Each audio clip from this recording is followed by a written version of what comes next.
So tonight I'm going to begin by talking a little bit about identity. I'll start with a statement by D.H. Lawrence, who wrote, "We have lost our connections. We have broken free and become isolate. We call that being individual. But beyond a certain point which we have reached, it is suicide. What we most passionately want is living wholeness, living unison, not our own isolate salvation of our individual soul. I am part of the sun, as my eye is part of me. That I am part of the earth, my feet know perfectly, and my blood is part of the sea.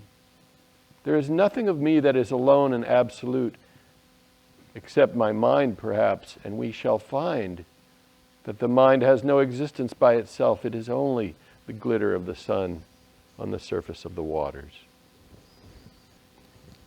The other day, Jonathan quoted Albert Einstein saying that no problem can be solved from the same consciousness that created it. And what we are doing here is really trying to learn new ways to understand ourselves, new ways to use our hearts and our minds. And I think that at the core of our collective malaise, our ecological crisis, and our individual unhappiness is really a question of identity. It's a question of who we think we are, which is the essential spiritual question. Who am I? The Zen masters have very colorful ways of asking this question. They say, who is it that's dragging this corpse around? Who is it that goes in and out of these six sense doors? And of course, Socrates said, know thyself. The Hindu Advaita Vedanta masters would say, who's asking this question, who am I?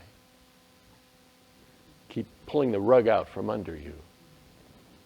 The Buddha said, true happiness comes from eliminating the false conceit of I or self.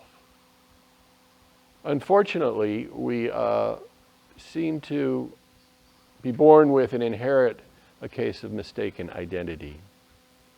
We believe that we are in here and the world is out there. We always believe we are acting on the world, very rarely recognizing that we are part of the world. And now, in particular, in the modern age, we have reached a real deep imbalance, a powerful imbalance of believing that we are separate. I talked, I think, the other night about the anthropological concept of participation mystique, a feeling that you are a sense, that you are part of a community or nature or the divine. And I think it's important to realize that it didn't always feel this way, to be somebody. The clothing of the self was not always so tight. What it means to be a self has its own history. This is Rollo May, the great psychologist of the last century. Americans cling to the myth of individualism as though it were the only normal way to live, unaware that it was unknown in the Middle Ages and would have been considered psychotic in classical Greece. There's some evidence from Greek literature, analysis of early Greek literature, that the Greeks thought that all the voices in their heads were the voices of the gods. Now we would consider that schizophrenic. Of course, now we believe that all the voices in our heads are our own, which is its own form of schizophrenia. And this sense of self, and I think I talked about this a little bit during the earlier part of the week, all living beings have a sense of self, a sense of boundary and being separate from the world, separated from the world. But I think we've come to an uncomfortable extreme here in the land of personalized license plates. The first use of the word individualism was In 1835, in a book about America by Alex de Tocqueville, who wrote, "The meaning of one's life for most Americans is to become one's own person, almost to give birth to oneself." That seems to be the goal of most of us, is to become autonomous and to forge our own way, our own destiny. A famous book by sociologist Robert Bellah, Habits of the Heart. The ethos of American individualism is to seek radical private validation, to be separate, special, outside of all other associations, identities. So we've come to live in what is called a culture of narcissism, which is a real source of our unhappiness, and I think our geopolitical crises as well. It's ironic because as we drown in this drama of self, as I talked about last night, our scientists are telling us how intimately a part of all the other life of this planet we are. How we emerged out of the elements of the creation. We're being told that we're not separate from any of it, that we co-arise with all of it. Nobody ever says, when asked, "Who am I?" "I'm an earthling." But that's your primary identity, or one of them. Your life co-arises with this earth, this atmosphere, this water. If we did someday find life in another galaxy, though, we would then have to become galaxy identified. So we would become Milky Wayans.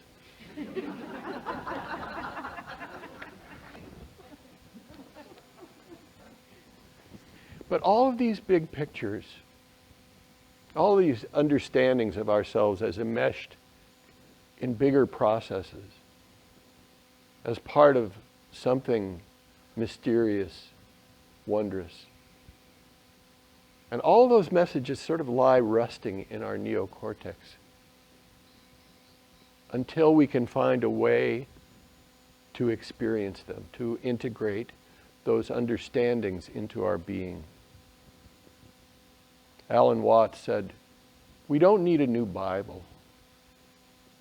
We need a new experience of what it means to be I." That's what the Buddha was teaching, a new feeling of I. The Buddha was a great scientist. And I think if you had to put him into any slot, maybe psychologist, but I think primarily biologist. A great scientist of the self. He wanted us to integrate our understanding that we don't own this. This is part of a much bigger story. He told his son Rahula once, he said, because his bottom line was, how to eliminate our suffering, how do we get out of our suffering? He told his son Rahula, if you take a teaspoon of salt and put it in a glass of water, that water will taste very salty. But you put that teaspoon of salt in the Ganges, it won't affect it at all. He's really inviting us to step out of that small sense of self. And he instructs us in the Mahasatipatthana Sutra, which I find to be one of the most concise and thorough collection of what he taught and clearly articulated teaching. He invites us to place our mindful attention on 4 aspects of our being: the body and breath, sensations, emotions, mind states, and the stuff of the mind, the dharmas of the mind. To bring that question into all of our experience. Do I own this? Is this I, me, mine? And as we do this practice, as we go through this process, we really begin to see that it all goes on within us and without us. You can start with the breath, of course. As I think I mentioned the other day, the breath We never pay attention to it, but there it is. And with every breath, we have this mystery of life being pumped through us. As I watched my breath over the months and years of meditation practice, I really came to see it as part of my identity, pointing to my identity as a live one. I'm one of the live ones, part of the living. I'm not just West Nisker. Same thing happened with awareness of sensations. My first teacher was S.N. Goenka, and I used to do the body scan over and over and over again, and feeling the sensations. And pretty soon, after doing this practice for a number of weeks, my body was just dissolved. There was no solidity to it. I began to realize that what's going on here is not a thing, it's a process. It was almost like learning physics from the inside out, just seeing everything transforming, moment after moment. Radical transformation. Powerful experience of what the physicists are telling us. Also in that body scan, I began to become more and more familiar with instincts. The instinct to want more pleasurable sensations and want less unpleasant sensations, and that was really a push and pull that was built into me. Not I, me, mine, something inherited. Began to realize, that in some sense I'm generic. I'm a generic human.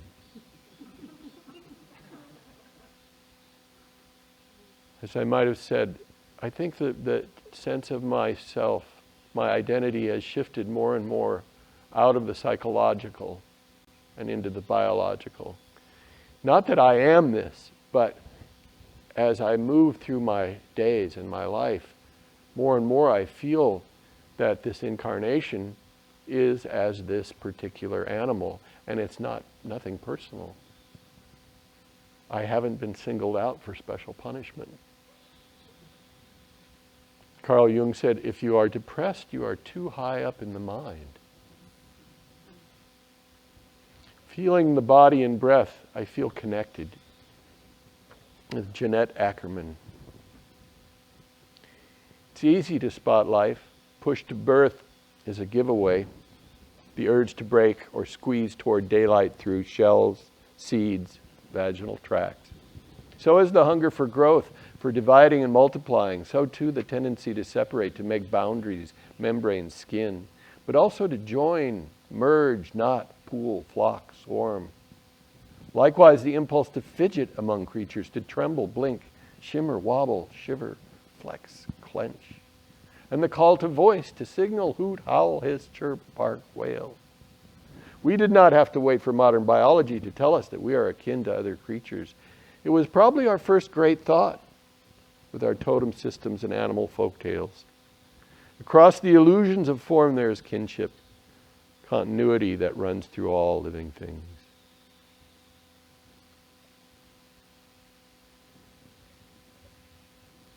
I think one of the most major shifts in my understanding has been in relation to my mind. We're still friends, and we live together, but I'm no longer codependent, I really began to understand this thinking that we take to be so individual and so much ours. As we begin to investigate it in meditation, we see that, it's driven by these common emotions, mind states, these common engines of fear and joy and sorrow and anger, and the stories may be slightly different than the person sitting next to you that you have, but it's really, again, a kind of generic process that goes on. We're so identified with our minds. And this is not, again, like as Tara said, and everybody has been saying, that thinking's not bad. It's our genius. We've agreed on certain symbols, and they carry meaning, and we share them with each other, and we've developed this ability to tell stories about ourselves. Thinking allows us to exchange information with each other and with other generations. A brilliant adaptation. However, we're so identified, we think what we think is uniquely ours, but I bet if you went back 20,000 years and asked those early humans what they were thinking, probably be something like, I wonder who's going to watch the fire tonight, and if I put this color on my spear, the enemy's going to run away, and basic survival stuff. And if you begin to analyze your own thinking, it's amazing. It's just all about those basic survival issues. But we believe that the thinking is what makes us so superior to the other beings. This is Darwin. Why is thought, which is a secretion of the brain, deemed to be so much more wonderful than, say, gravity, which is a property of matter? It is only our arrogance, our admiration of ourselves.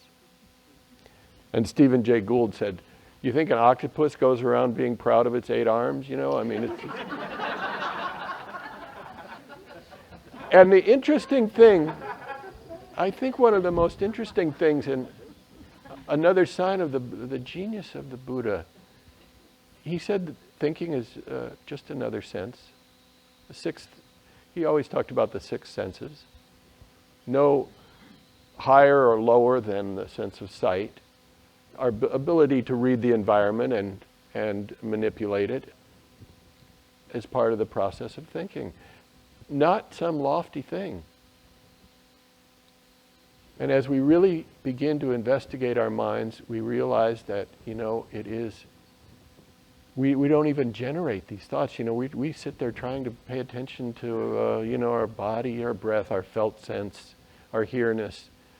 And the mind just spews out this stuff. This is Ajahn Chah. The Buddha saw that whatever the mind gives rise to are just transitory conditioned phenomena which are really empty. When this dawned on him, he let go and found an end to suffering. When we explore the thinking process, we see that our thinking mind is not self-created. Neuroscientist Marvin Minsky says, not only can we walk without thinking, we can also think without thinking. But more and more, as I've done this practice, and really it is about bringing mindful, affectionate, accepting attention to the whole process of your being, that which you can experience. I have more and more come to realize that life is living through me. The mammalian condition is living through me. The human condition is living through me. And what's interesting is that as you begin to liberate yourself from these processes, from this sense of self or I, the good news is that you see that you are so much more than you ever thought you were. You are not this isolated, small self. You are part of such grand, mysterious, wondrous processes. As Joanna Macy says, you don't have to be liberated from life. You can be liberated through life, into life. So I think in this process that we are all undertaking, this path, we're learning a new story about ourselves, a new feeling of what it means to be I or me. And I think as we come to feel ourselves more intimately connected with the other life of this planet, and the processes of what goes into the experiment of life on this planet, that we will take much better care of it. That in some way self-liberation and deep ecology are one and the same thing.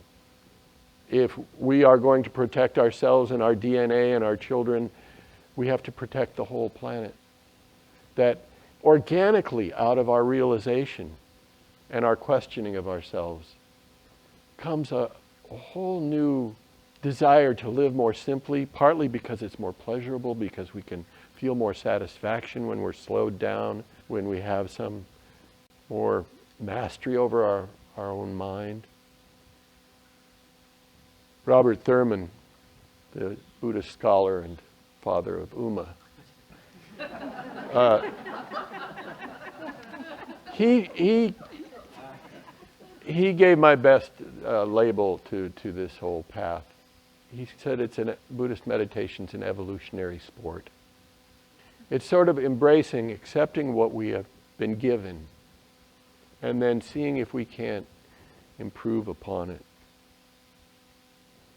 And I think that if we keep in mind, as we do this practice, this meditation, that what you are seeing is, what you are investigating is the human condition. That everybody is going through these things. That we share the 10,000 joys and sorrows. It's an old saying, be kind to everyone you meet, because everyone's fighting a great battle. Because as we know, life on this planet is not so easy. So in the story of evolution, we're no longer meditating for ourselves, we're meditating as a species, as a collective, hoping to awaken.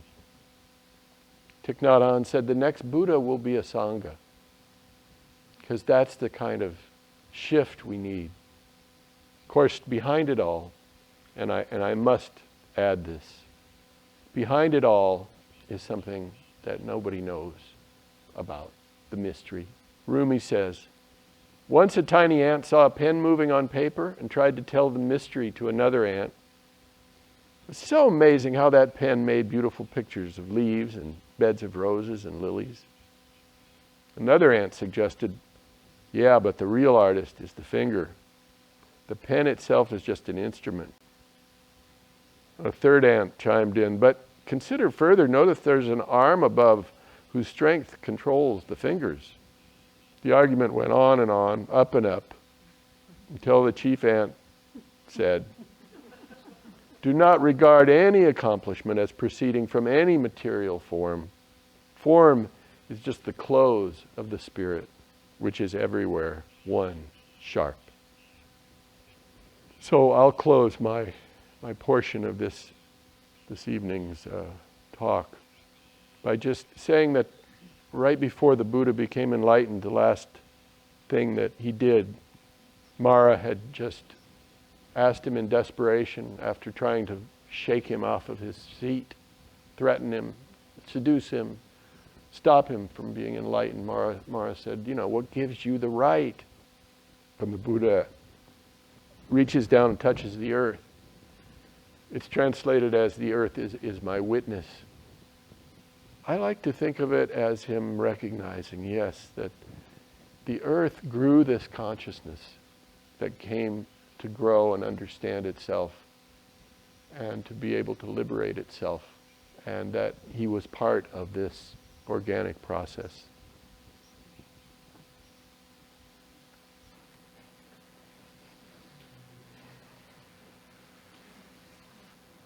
So Wes is speaking of identity, really.